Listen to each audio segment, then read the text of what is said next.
is King Sharp? Um, in terms of as a fan, um, I mean, I started watching wrestling at a really young age. I was introduced to it by my uncle. The first wrestling I've ever actually seen, most people, the first thing they ever seen was WWE.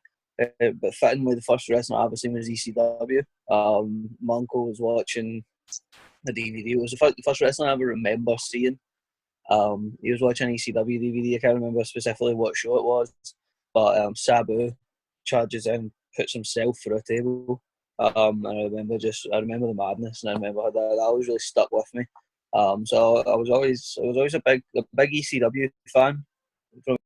Being a smaller guy like King Sharp, he must have had some wrestlers who influenced him. I'd say my kind of early influences um, would be obviously of course Sabu. Rey Mysterio was always a big favourite, as I think he was for any kind of kid at the time. Rob Van Dam. So always kind of related to smaller guys and guys who I could kind of feel like I could be him. I could do that. When did King Sharp start his in-ring debut? I started wrestling and I had my first match in November of 2013. I was 15 years old. I'd been training since the age of 12. My first match was in a church. It was in a church hall. I wrestled Kenny Williams, who you might know from NXT UK. So I wrestled him my first match. I picked up the win. And from there, I started working just all over the Scottish scene. Eventually, kind of started expanding a bit more. I worked down in England, down in Wales, and then eventually I made my debut in Denmark as part of the DPW Faker Break series. My first match there, I can't remember the name of my tag partner, but a big guy, Alex, I think his name was, big goth guy. Can't remember his ring name, but we wrestled Nitro Green and Raven. We went on to become DPW Tag Team Champions. Nitro's had a very successful career, so was Raven. Yeah, that's how it kind of got started for me. After it was really in Denmark where when I broke into Denmark, so I really started making connections. Where I met people from Sweden, Finland, which allowed me to kind of expand into those kind of territories. Um, Norway as well, and from there, that's where I kind of became known for my travel. Became known for kind of working in these kind of younger scenes.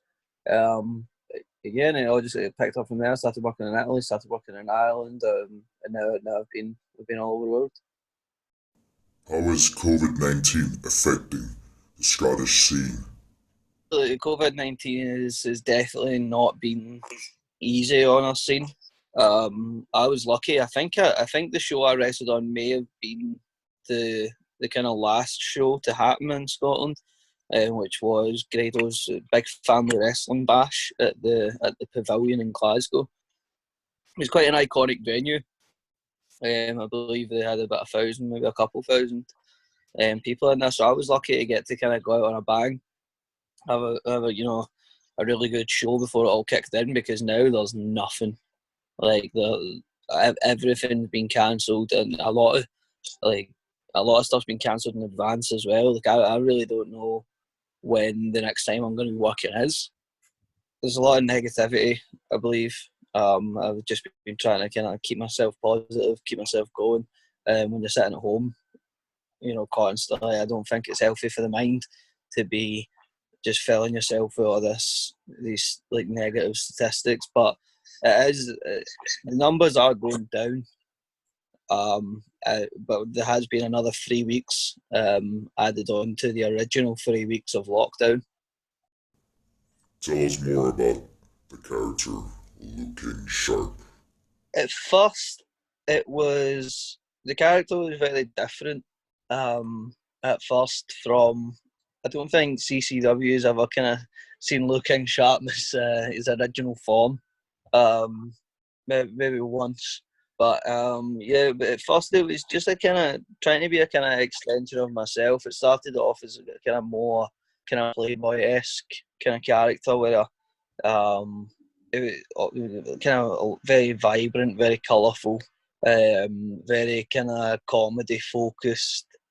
Um, Not that comedy was all I was doing, but that was certainly the kind of main sell on the character. Whereas now, I'd done the comedy stuff for a long time, and I really wanted to start branching out.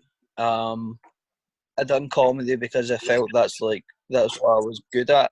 Whereas when I became the kind of the blood tourist character, um, that's when I wanted to start doing what I enjoyed and what I enjoyed watching. Like I don't watch a lot of comedy wrestling, and although may have been successful doing it, I wasn't enjoying performing it as much as people may have been enjoying watching it. So I felt like to keep myself fresh and to keep myself enjoying this, it was time to change.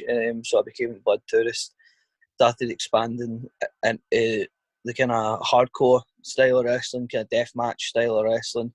And one of the kind of first places I really got a chance to do that was at CCW. CCW were definitely a big part in me becoming the blood tourist. And the first place that I ever done it and started doing the kind of hardcore style was actually at DPW. Sorry, against Nitro Green, the DPW heavyweight title. That was the first time I really kind of I'd done hardcore matches and stuff in the past at kind of ICW and stuff, and I did enjoy it, and I knew that I could excel in that kind of style. So when I realised I was getting the shot for the DPW heavyweight title, that's when I decided this is my time to go all in on this character and really show that I can go balls to the wall. I'm not just someone that's here to make you laugh. I'm someone that's here that can make you feel more emotion than just that. So I was lucky to have such a large kind of platform in a DPW heavyweight title match to be able to kind of expand on that character. And me and Nitro really did go balls to the wall. Has he ever met resistance, like prejudice, people looking down on him? And I've definitely had a lot of people who they see my kind of size, and they write me off as a talent. One thing I've never actually discussed online was a lot of people know that I recently went to China to work for OWE. I don't think a lot of people know this because it was quite personal for me. And I was pretty much set to go. I'd handed in my notice to my job, and then I got the email from kind of the guy who's kind of almost kind of working as like my agent, you would say. And they said that I don't know how they didn't realise before, but they had realised how short I was and that they were no longer interested, and that they were going to pretty much cancel my kind of signing for the company, which was very hard on me. I kind of felt like I was finally getting my big break. I was finally getting my chance to perform on like a kind of larger company, obviously with them having these kind of connections to AEW and stuff. And I was waiting. Obviously, I was very excited to be going more further afield than I'd ever been, going to the East, going to China. And I was heartbroken because it's kind of, you get that kind of feeling of people never see past that. And then my agent, fought very hard for it, and they agreed to stick with the tag team, with me and Rob Sharp working with Super Sharp. And we've done very well in China, and management were very happy with us, very impressed with us, and we had a very good run there. I wonder why Liu King Sharp has a Danish and Scottish flag on his gear. So I had the Scottish flag on one side and I got the Danish flag on the other side, and I just really feel like Denmark it's a second home for me. Copenhagen's my favourite city in the world. I love getting the chance to go out and perform there, and if it wasn't for my time in Denmark, there would be no blood tourist I mean, I'm sure I still would have been successful in the UK, but it was the Danish who took a chance on me. So Denmark has had a great effect on Liu King Sharp. And in addition, I hear that he won the Danish Pro Wrestling Championship belt. Becoming the DPW champion was the payoff for a lot of hard work. It was a payoff for a lot of sleeping in the airport. It was a payoff for a lot of putting up with Sebastian Day. It was incredible to me. I'd say it's what I'm most proud of everything that I've done in my career. And it meant a lot to me to win it from Nitro Green as well, because he was the first guy I ever wrestled here. We trained together at the Faker Break camp, and then I had my first match on Danish soil against him and Raven, like I said. But not only that, he's a very close friend of mine. And again, in terms of losing the belt, it meant a lot to lose it to Carlos Zamora, because he was someone that I've seen him from very early on in his career. What is the recipe of getting work outside of Denmark? One of the kind of things I hear is, "Oh, I sent 10 messages and I never got a reply for one." It was when I first started, I sent out 1,000 messages, and I'd be lucky to get to hear back from one, you know. But if you send out 2,000 messages, all you need is one, you know. You send out 2,000 messages, 200 messages, whatever. You send out a lot of messages to promoters in Italy, promoters in Ireland, promoters in Wales, Scotland, England, all the rest of it. They send out CVs all over the world. The worst thing they can say is no, and then they're not interested. That's fine. They might be in the future, you know. But all you need is one bite. You need one bite. It's like fishing, you know.